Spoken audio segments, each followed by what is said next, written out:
The Five Styles of Narration, Part 2, Second Person. I'm assuming you have already watched Part 1 of my 5-part series on the 5 styles of narration titled First Person. If you haven't, take the time to take a look so you can better understand what we will be examining in this video. Now, with second person narration, it is a little different. If you remember, in first person narration, the words I and we were prevalent throughout the examples I gave you. In second person narration, we move from I and we, replacing them with you. And when I say you, I mean the reader. Time for one of my riddles. Like the flash, go to copy, cold the wind and the heat. Bass drops, body sway, can all dance away. One evening, you decide to take a little walk. You end up walking down a secluded hallway when you come to 2 elevator doors. Going into one of the elevators will take you up to joy and contentment in heaven, which is good, while going into the other elevator will take you down to an existence of misery and sorrow in hell, which is bad. Unfortunately, you don't know which elevator goes up and which elevator goes down.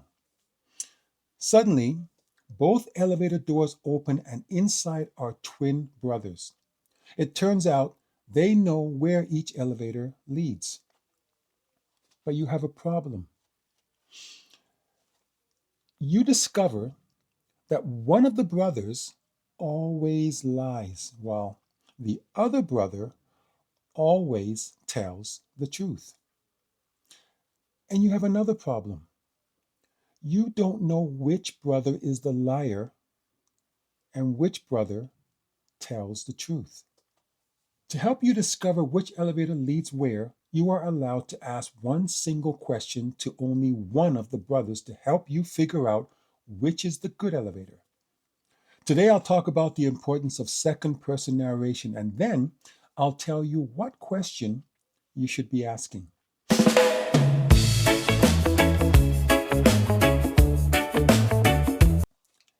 It is a common practice as well as a necessary one in second person narration for the writer to be always talking to the reader directly. There are several examples of this that you are already familiar with, I'm sure.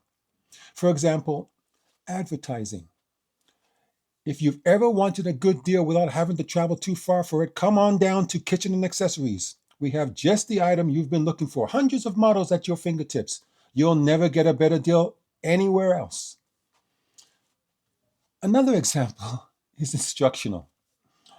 Well, there's no need to give you another example of this type of second person narration because, as you have already guessed, this and every one of my videos are presented to you in the second person narrative. Yes, I'm speaking directly to you. But I'm sure you would rather like to know how second person point of view relates to your story. And so now I'm going to tell you.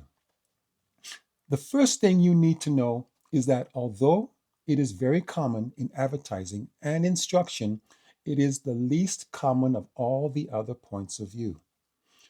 Having said that, second person narrative is ideal for bringing the reader directly into the story because it creates a sense of direct engagement and involvement. In other words, the reader becomes a character in your story. Time for another of my example stories. You are in the blocks, looking straight ahead at the 100 meters of track ahead of you. You feel the tension in your legs and a strong desire in your heart. When you hear the sound of the starter pistol in your left ear, your body leaps into action. Pushing out of the blocks, you bring your arms up and push through the air across the smooth layer of synthetic rubber. You are one of 8 of the best runners money could train. You know them all. You have competed on several different tracks on several different occasions. You might even regard them as friends, but not at this moment. At this moment, they are not your friends. They are your rivals, trying to prevent you from acquiring the very thing you have trained most of your life for. You are halfway through your 100-meter run when your legs have spent more than half of their energy. Your lungs, for the first time in this race, make their presence known. They crave more air, and you want to give it to them. But you keep your breathing steady as your arms reaching ahead as your strides maintain their stamina. You are oblivious to the screaming crowds now on their feet, some urging you on to victory.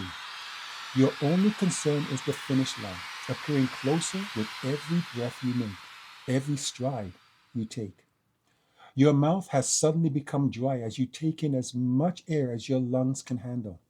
You no longer feel your feet striking and then pushing off the synthetic rubber. You barely feel your legs, although you know they are hurting, wanting to stop, wanting to rest. But you won't allow it.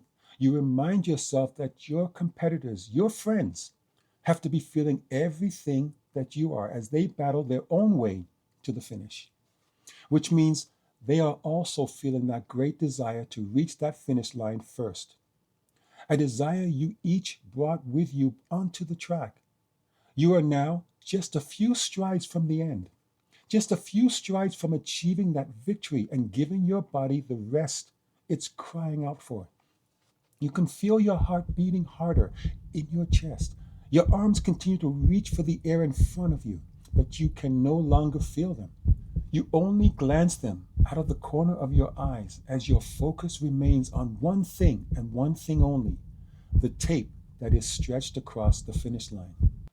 The sweat, continually building up, is now trickling down your face as you feel nothing but hope. Hope that your desire to win is greater than the seven running alongside you.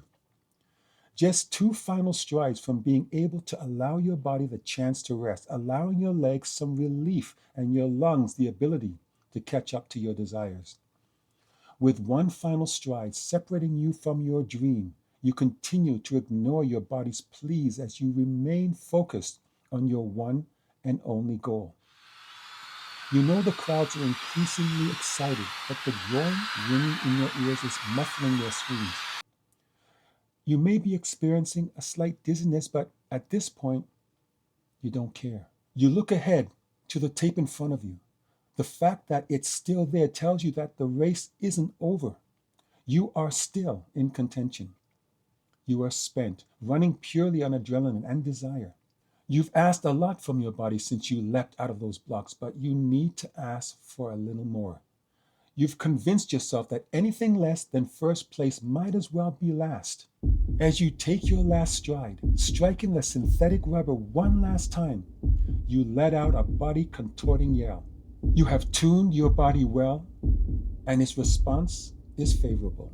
You look down, and although you don't feel anything anymore, you watch as your chest strikes the tape first. A sudden sense of euphoria engulfs you as you cross the finish line. Your emotions are unstable as you find yourself brought to tears. You have won. Wow, I almost feel tired just narrating that. But that's the point, isn't it? Second person narrative puts your reader in the story, allowing him to experience direct involvement.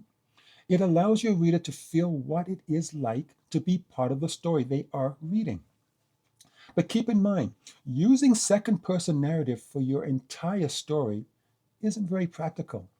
For certain scenes, it can be powerful and even necessary, but an entire novel, except with a few exceptions, is better told from a different point of view. And now, here's the question you should ask if you want to choose the right door. Ask this simple question to either of the brothers. If I asked your brother what the good elevator is, what would he say? Now, here's the thing. If you ask the brother who only tells the truth, he will point to the bad elevator because this is what the brother who always lies would point to. On the other hand, if you ask the brother who always lies, he will also point to the bad elevator because this is not what the brother who only tells the truth would point to. So, whichever elevator either brother points to, that's the one you should ride in.